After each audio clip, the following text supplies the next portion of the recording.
Hello, আসসালামু আলাইকুম। আবারও চলে আসলাম একটি মেন্সের টি শার্টের প্যাটার্নের ভিডিও নিয়ে। আজকে আমরা দেখব একটি মেন্সের টি শার্টের প্যাটার্ন কীভাবে করতে হয়।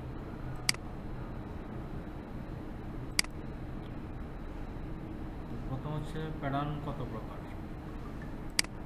প্যাটার্ন দুই প্রকার।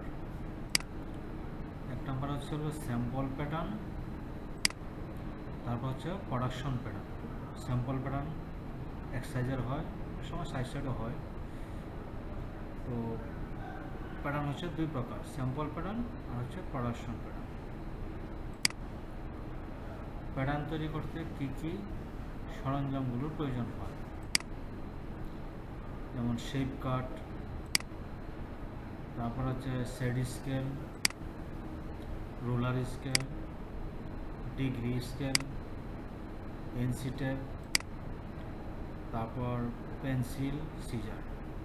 এই জিনিসগুলো লাগে প্যাটার্ন করতে গেলে, এই টুলসগুলো প্রয়োজন হয়। তারপর হচ্ছে হলো ডিজাইন স্কেচ, তারপর হচ্ছে মেজারমেন্ট শিট,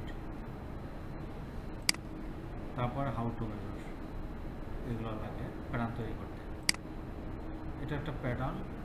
প্যাটার্নটাকে আমরা এভাবে প্রথমে ফোল্ড করব। ফোল্ড করা হয়ে গেল, তারপর হচ্ছে আমরা এই ফোল্ড প্যাটার্নের মধ্যে আমরা হাফে আজকে প্যাটার্ন ড্রয়িং করব হাফে।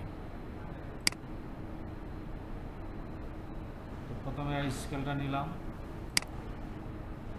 তারপর আমরা একটা লম্বা মার্ক করলাম। তারপর হচ্ছে হলো ব্যাক লেন্থ। এখানে দেখেন রেড কালার একটা এরো আছে, এরো চিহ্নটা এখানে। Back length from HSP high point shoulder থেকে 73 সেন্টিমিটার। তো আমরা এই মার্ক প্রথম যে মার্কটা করেছিলাম এই মার্ক থেকে ইঞ্চিটা ধরবো, ধরে 73 সেন্টিমিটার যেখানে এখানে একটা মার্ক করবো। এটা হচ্ছে আমার বডি লেন্থ। তো একটা মার্ক হয়ে গেল। তারপর আমরা স্কেল ধরে এখান থেকে সোজা একটা টান দেব, সোজা একটা মার্ক হয়ে গেল। আমরা লেন্থের মেজারমেন্ট পেয়ে গেলাম। তারপর আমরা যাব নেক উইথ। এখানে দেখেন এরো চিহ্নটা, রেড কালার যেটা এরো আছে, এখানে নেক ওপেনিং লেখা আছে 18 সেন্টিমিটার। তো নেক ওপেনিং 18/2 সমান 9 সেন্টিমিটার। যেহেতু আমরা প্যাটার্নটা হাফে করতেছি, উইথে হাফ,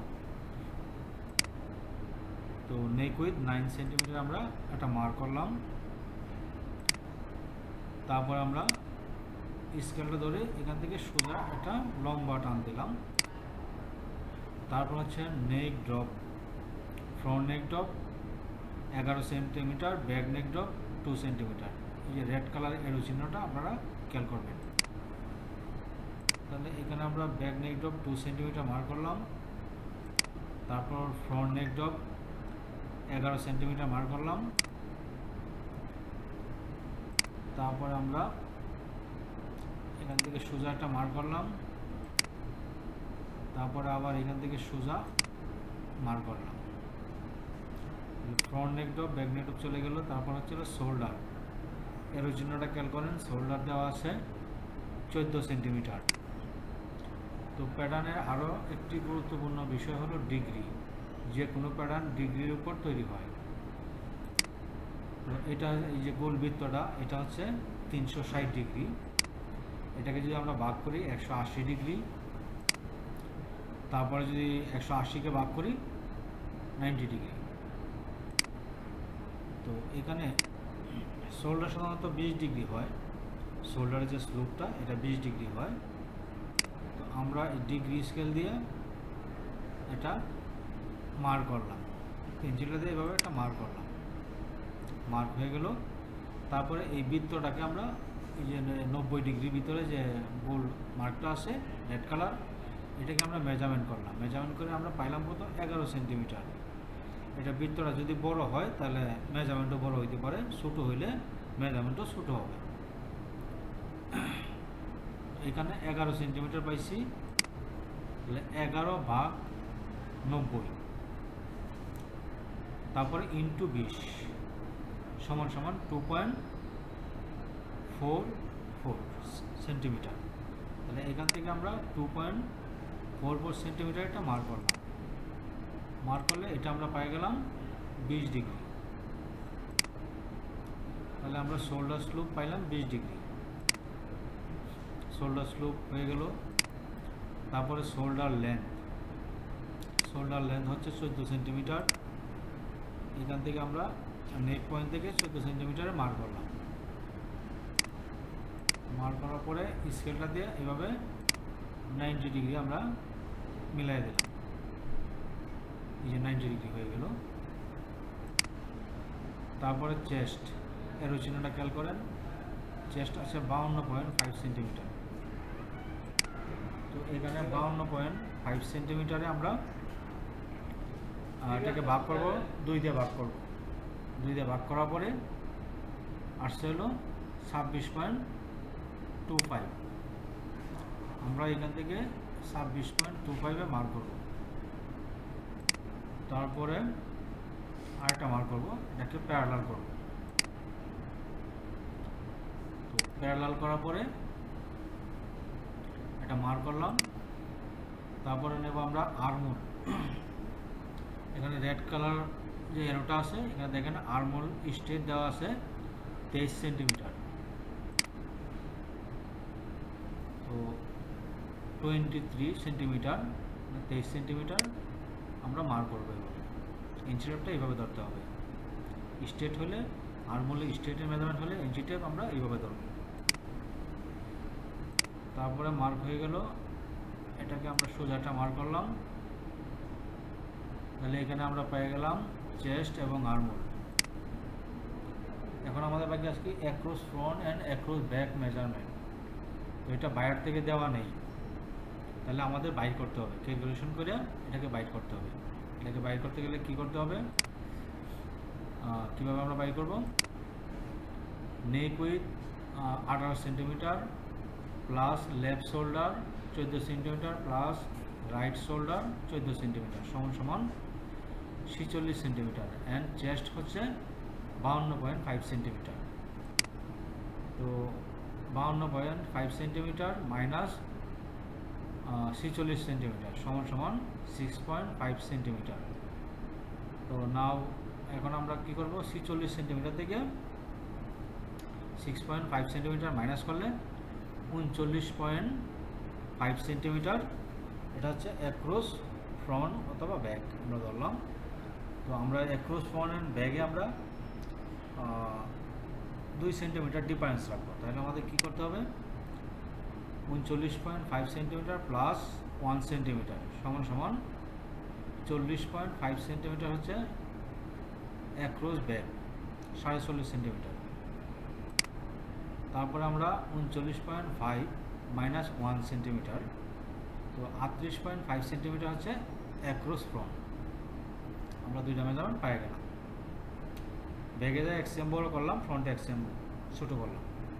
তাহলে অ্যাক্রস ব্যাগ এবং অ্যাক্রস ফ্রন্ট আমরা পাইলাম। তো আমরা হাফ আর্মহোলে অ্যাক্রস ব্যাগ এবং অ্যাক্রস ফ্রন্টের পজিশনটা দেবো। এটাকে আমরা সোজা একটা মার্ক করলাম আর্মহোলের অর্ধেকে। এখন হচ্ছে আমরা দেব অ্যাক্রস ব্যাক 40.5, এর অর্ধেক হচ্ছে 20.25। 20.25 আমরা মার্ক করলাম। তারপর হচ্ছে হলো অ্যাক্রস ফ্রন্ট 38.5, এটা অর্ধেকে আমরা মার্ক করলাম। অর্ধেক হচ্ছে হলো 19.25। তো মার্ক হয়ে গেল, অ্যাক্রস ফ্রন্ট এবং অ্যাক্রস ব্যাগের মার্ক করলাম। তারপর আমরা এই শেপ কাটটা দিয়ে অ্যাক্রস ব্যাগের মার্ক করে নিলাম। তারপরে আবার শেপ কাটটা দিয়ে অ্যাক্রস ফ্রন্টের মার্ক করে নিলাম। Across front and across back mark হয়ে গেল। তারপর আছে waist position from HPS, high point shoulder থেকে 47.5 সেন্টিমিটার নিচে অ্যাক্রস ওয়েস্টের পজিশন। ওয়েস্টের পজিশন 47.5 সেন্টিমিটার আমরা মার্ক করলাম ইঞ্চি টেপ ধরে। তারপরে এটাকে আমরা স্কেল দিয়ে সোজা করে নিলাম। তারপরে হচ্ছে ওয়েস্ট হচ্ছে 50, 50-এর অর্ধেক হচ্ছে 25। আমরা এখানে 25 মার্ক করলাম, 25 মার্ক হয়ে গেল। তারপর হচ্ছে বটম হচ্ছে 52, আমরা 52 সেন্টিমিটার, 52 অর্ধেক হচ্ছে 26, আমরা 26 সেন্টিমিটার এটা মার্ক করলাম। তারপরে আমরা শেপ কাটটা দিয়ে এভাবে এই পর্যন্ত মার্ক করলাম, ওয়েস্ট এবং চেস্ট পজিশন পর্যন্ত। তারপরে হচ্ছে আবার শেপ কাটটা এবার ধরে ওয়েস্ট থেকে বটম পর্যন্ত আমরা মার্ক করলাম। তো সাইজ সেম আমার হয়ে গেল। তারপরে ব্যাক নেক আমরা এবার শেপ দিলাম এই শেপ কাটটা দিয়ে। তারপর হচ্ছে ফ্রন্ট নেক ডগ, এই শেপ কাটটা দিয়ে আমরা এবার শেপ দিলাম। তো ফ্রন্ট নেক, আর্মহোল, সাইজ সেম সব কিছু হয়ে গেছে, একটা ফিনিশ প্যাটার্ন। তো এটা হচ্ছে হলো আমার ব্যাক এবং ফ্রন্ট, এভাবে আমরা বডি প্যাটার্নটা করতে পারি। তো আজকে এই পর্যন্ত, ইনশাল্লাহ আরেকদিন আমরা স্লিপ কীভাবে করতে হয় এটা দেখাবো। এটা হচ্ছে একটা ফিনিশ প্যাটার্ন। তারপরে সুইং অ্যালাউন্স কীভাবে অ্যাড করতে হয় সব কিছু আমরা নেক্সট ভিডিওতে দেখাবো। তো ভিডিওটি ভালো লাগলে ইনশাল্লাহ চ্যানেলটাকে সাবস্ক্রাইব করবেন এবং আরও ভিডিও পেতে অল নোটিফিকেশন ক্লিক করে রাখবেন। Thank you.